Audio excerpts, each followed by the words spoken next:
Welcome to this month's edition of Community Connections. I'm David Broski, Superintendent of School. Today we're updating you on the progress of our Education First plan, also known as EdFIRST.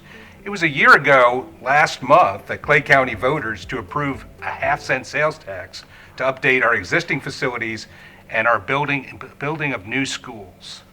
This month we have with us Bryce Ellis, Assistant Superintendent of Operations, who's going to catch us up on EdFIRST. Sure. So as you mentioned, voters approved the half-cent sales tax last November 2020. Collections began in January. So far, because of the delay in the collection process, we have received to date $7.2 million, which actually puts us ahead of our projected $13.5 million.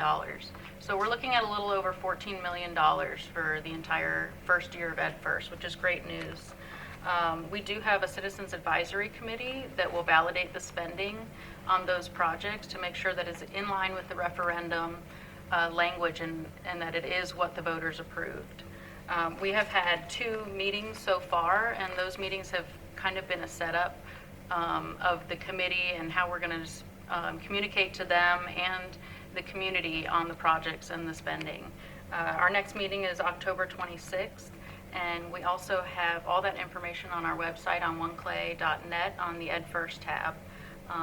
To be totally transparent, we'll be posting all of our information there and lists of projects. You know, the transparency piece is so important there, Ms. Ellis. Can you talk to us about the first projects we'll see completed under EdFIRST?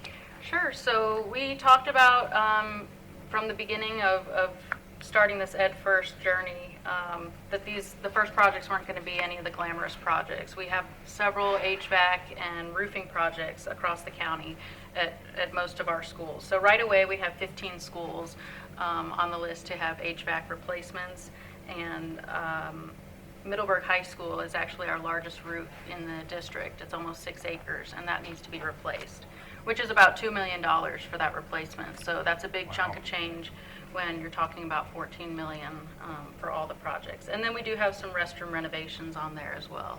So those are kind of some of the top projects that we have on our list. You know, no doubt all of those are important, especially the air conditioning in Florida.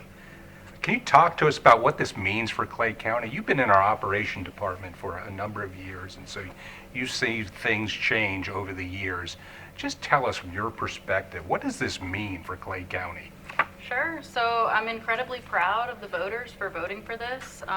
This is going to allow us to be proactive rather than reactive in our facility plans. And I'm just incredibly thankful for the voters' support. Awesome. Thank you for tuning in to Community Connections this month and our update on EdFIRST. So important that we give world-class facilities to our students. Our students deserve the proper environment in which to learn and excel.